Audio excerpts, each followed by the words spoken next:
Hello বন্ধুরা, কেমন আছো তোমরা সবাই? আশা করছি তোমরা সবাই অনেক ভালো আছো। রিম্পিস ব্লগিং চ্যানেলে তোমাদের সকলকে জানাই স্বাগত। তো আমার মা অনেকদিন ধরে আমাকে বলছিল যে এই যে ধুনুচিটা, এটা আমি তোমার ব্যবহার আগে করেছিলাম, প্রায় এক থেকে দুবার এটাকে ব্যবহার করেছিলাম আমি আমাদের বাড়িতে সরস্বতী পুজোর সময়।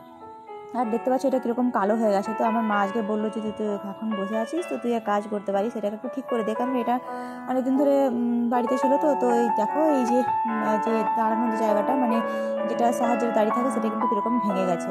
তো টুকরোটা কিন্তু ছিল আমার কাছে। তো আমি তখন দেখলাম যে কি যদি আমি একটু মাটি দিয়ে এটাকে আবার আগের মতো তৈরি করে নিই, তাহলে কীরকম হবে বলো। আর আমি অনেকগুলো দেখলাম যে অনেকেই তোমার ধুনুচির উপরে ফেব্রিক দিয়ে ডিজাইন করছে, কলকে ডিজাইন করেছে। তো আমি দেখলাম যে আমি যদি একটু সেরকম করে করি, মানে একটা যদি নতুন লুক দেওয়ার চেষ্টা করি, তাহলে তো ভালো হয় বলো।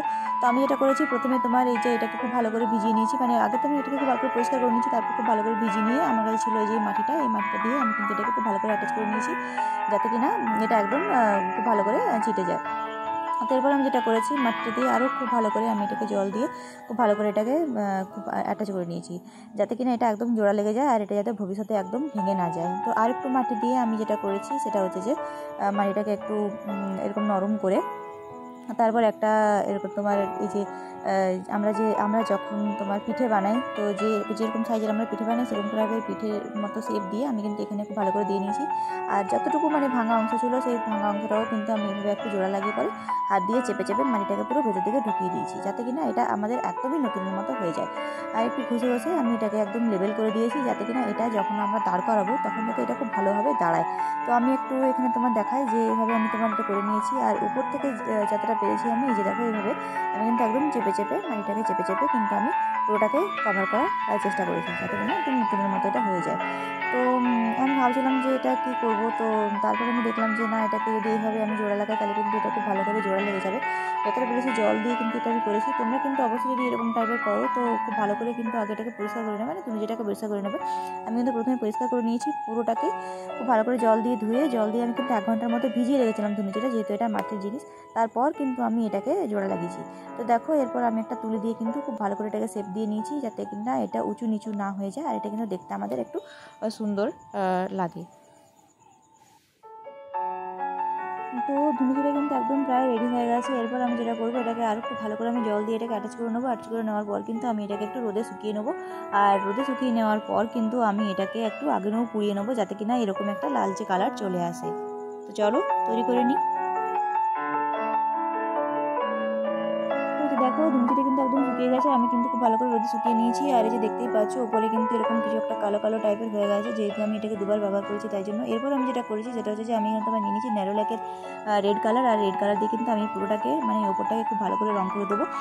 তো দেখতে পাচ্ছ খুব ভালো করে কিন্তু আমি এটা রং করে নিয়েছি। এরপর আমি যেটা করবো, আর এটা কিন্তু একদম শুকিয়ে গেছে, হাতে কিন্তু একদমই লাগছে না। পেছনটা আমি কিন্তু মানে নিচের দিকটা আমি কিন্তু রং করিনি। তো এরপর আমি যেটা করবো, আমি তোমার এখানে নিয়ে নিয়েছি হচ্ছে সাদা রং। আর এই সাদা রং দিয়ে কিন্তু আমি এবারে খুব ভালো করে এটা কলকে ডিজাইন করে দেবো। কলকে ডিজাইন ঠিক না, আমি যতটা পারছি নিজের মতো করে করার চেষ্টা করছি, একটা নতুন লুক দেওয়ার চেষ্টা করছি, সাথে কিনা এই যে দুর্গাপুজো আসছে ধরো। তো দুর্গাপুজোতে আমাদের বাড়িতে পুজো হয় না, কিন্তু অষ্টমীর দিন আবার পুজোর দিনগুলো, মানে 4টে দিন কিন্তু আমি খুব ভালো করে ধুনো দিই বাড়িতে, যাতে একটা গন্ধটা খুব সুন্দর হয়। তো আমি এখানে কিন্তু ঠিক কলকে নয়, আমি এরকম টাইপের একটু ডিজাইন করার চেষ্টা করেছি। আর এখানে আমি তোমার নিয়ে নিয়েছি তোমার জিরো ব্রাশ, আর সাদা রং যেটা আমি নিয়েছি সেটাও আমি তোমার নেরোল্যাকের রঙই নিয়েছি। ফেব্রিক কালার আমি এখানে কিন্তু ইউজ করিনি, যেহেতু ফেব্রিক কালার আমার কাছে ছিল না, শেষ হয়ে গেছিলো তাই জন্য। তো আমি কিন্তু এভাবে দেখো উপরে একটু ডিজাইন করে নিয়েছি। এরপর আমি যেটা করবো সেটা হচ্ছে যে এখানে আমি তোমার এঁকে নেবো হচ্ছে পদ্মফুল। তো আমি দেখলাম যে সোজার মধ্যে কোনটা পারবো আমি করার জন্য। তো দেখলাম সোজার মধ্যে একমাত্র আছে তোমার এই যে এটা। অনেকে দেখলাম যে খুব সুন্দর করে কিন্তু কলকের ডিজাইনটা করেছে। তো আমি দেখলাম যে অত সূক্ষ্ম কাজ আমি করতে পারবো না। এটা করতে গিয়ে কিন্তু আমার হাতটা একদম কাঁপছিল, কারণ আমি কিন্তু এর আগে এরকম টাইপের ডিজাইন করিনি।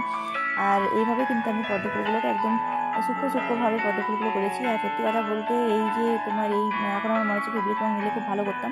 এই রংটা করতে গিয়ে আমার কিন্তু চুলটার একদম অবস্থা খারাপ হয়ে গেছে, মানে একটু মুখের জায়গাটা একদম ঝাবড়া টাইপের হয়ে গেছে যাকে বলে।